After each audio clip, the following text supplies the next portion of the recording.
Like I said in the previous video, the greens off my cauliflower plants and my broccoli plants, we're gonna cut those off and juice them.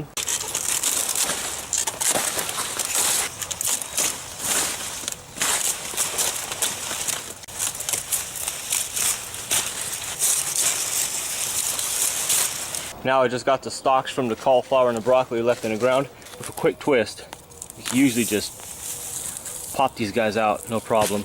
And what I'll do is I'll let that dry out and I'll burn it like firewood. And I take the ashes from my fires and I throw that into my compost pile. So everything gets used in one way or another, even those stalks.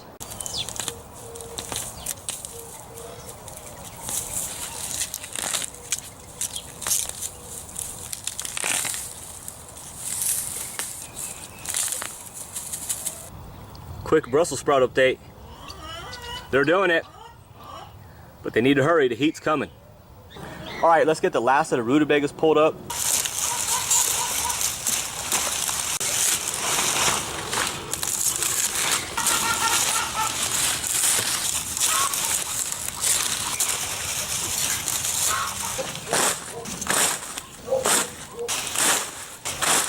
Now for any of you out there who have done juicing on a large scale like this, you know that is hours and hours of juicing right there.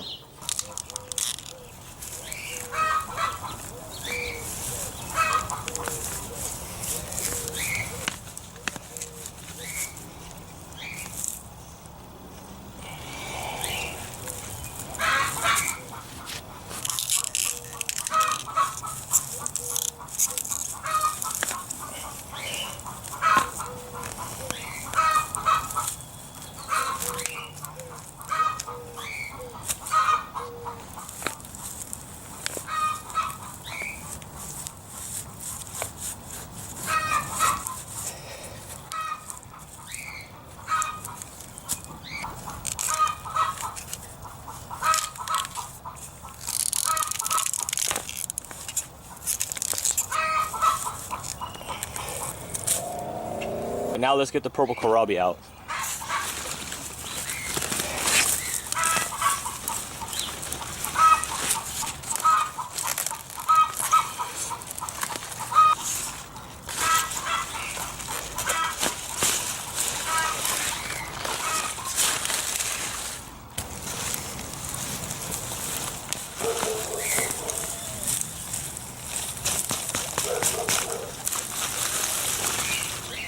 Now, I wasn't going to do this today, but what the heck, let's pull up the parsnips.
Well, that's not bad. What you're looking at from left to right is the purple kohlrabi, the American purple top rutabaga, and a parsnip. I forget what variety that parsnip is.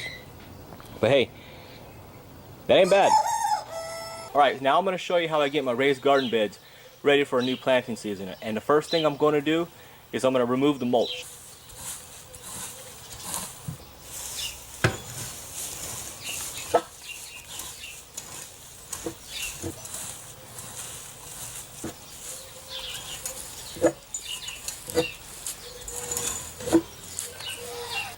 You see how the soil is lower than the top of the garden bed. We're going to fill that back up, and I'm going to show you the soil mixture I like to use.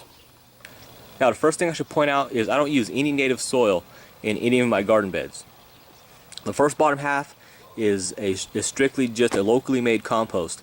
And no matter where you are in the world, you need to hit the internet, you need to go to your local nursery, start asking around and find somebody who's making compost using materials from your area. Because the soil that compost makes is going to be far more suitable for your climate. Now in my area, I'm just right outside of Phoenix. I can go down to Lowe's and I can get this. It's called Garden Time Potting Soil. It's made by a local company called Western Organics, also known as Growwell. Now you can also contact Western Organics and go down and pick this up by the truckload. And if you happen to be watching and you're from my area, I'll have all of their information in a more detailed box below.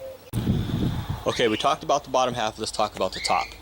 The top half is going to have a soil mixture made up of the compost we just looked at, plus the worm castings, which is perfect plant food, coconut coir, we'll be coming back to that, and azomite rock dust. Coconut coir works the same as peat moss. What it is, it's basically a ground up coconut pith.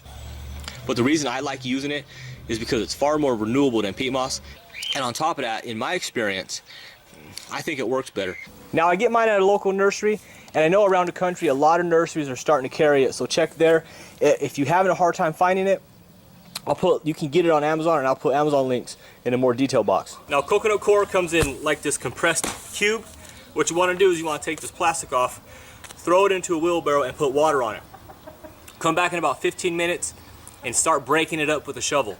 And if it needs more water, you just keep repeating that process until you have it fully hydrated. And when you got it fully hydrated, it's going to look like this. This is coconut coir I have completely hydrated. And you can see it's just ground up coconut pith. All right, it's a simple process. Start with the compost.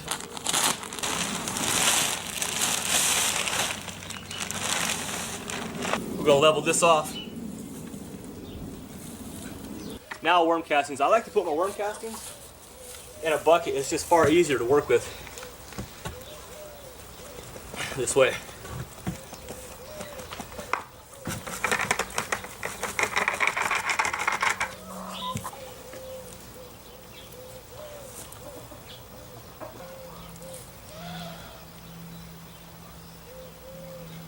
Now on top of this, we're going to add the coconut coir. I'll just come through and I'm just going to sprinkle just about that much.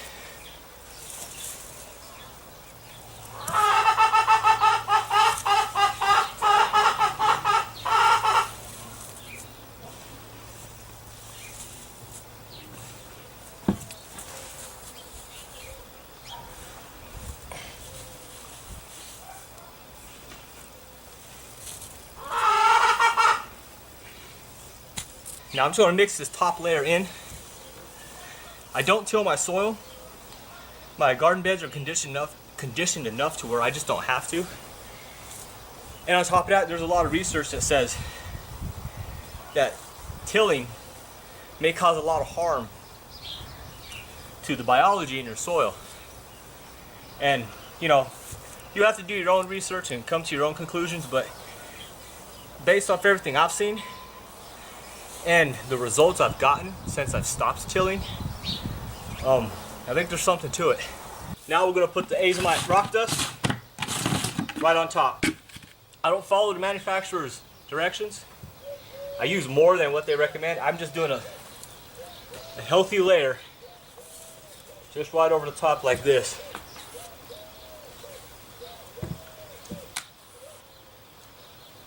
And if you're not familiar with azomite, basically what it is, well, azomite is a company, and it's an acronym that stands for A to Z of minerals and trace elements. And if I remember correctly, it has 77 minerals and trace elements. Now we just water everything in. Well, there it is. That garden bed is ready for planting. Now, if you're planting in the ground, what I do here in my area is I make a soil bed. And what I did is, well, you can see that there's this berm, right, that makes up the border of that soil bed. What I did is I broke up that soil and I pulled all that dirt back to make that berm, which left me with a depression. And I filled that depression with the same soil mixture that I put in my raised garden beds. Let me get you a close-up here so you can have a better look and pull back the mulch. As you can see, that's the soil mixture. And this is the berm. This is native. This is the soil mixture. And every year, I use that same soil mixture that we just put in the raised garden bed over here in my soil beds. I fill it up to the top, you know, just like we do the raised garden beds. And although I get better performance out of my raised garden beds, my soil beds, they're not bad.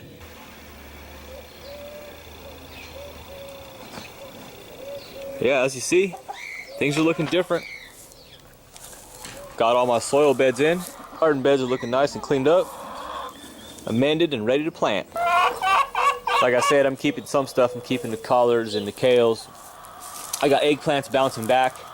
I got a few peppers there. They're still alive. They should be bouncing back really soon. Still got the Brussels sprout. Another raised garden bed, ready. Garden bed on the opposite side. It has the onions in it. Those onions, they got a few months to go still. More kohlrabi. I got the green variety over here. I got to get these guys harvested. Yes, Miss Chicken. Yeah, and you can see I'm already planting my tomatoes. I plant my tomatoes about 10 inches apart, and I grow them vertically. I don't have the strings in right now, but there's going to be a stringer that goes up. And as that tomato grows, I'm going to wrap it around that stringer. These guys might be a little too close for my liking, but I needed to squeeze them in, so they got squoze in. I don't have to do anything to the herb bed. Everything's pretty much staying the way it is, except for that cilantro. I got to pull that cilantro because it's bolting and get some new seed in the ground. And the borage. These two borage plants, if you've been following along, you know they have just gone crazy this year. They're going to get cut back severely. Behind the borages, I got a variety of spinaches and a few more herbs. But, I mean, they're just buried right now. You can't see them. So this is going to be getting cut out real soon. Well, that's it, guys. Make sure you subscribe. If you enjoyed today's content, go ahead and give it a thumbs up. Follow me on social media. I got all my social media links in a more detailed box below. And I'll catch you guys on the next video.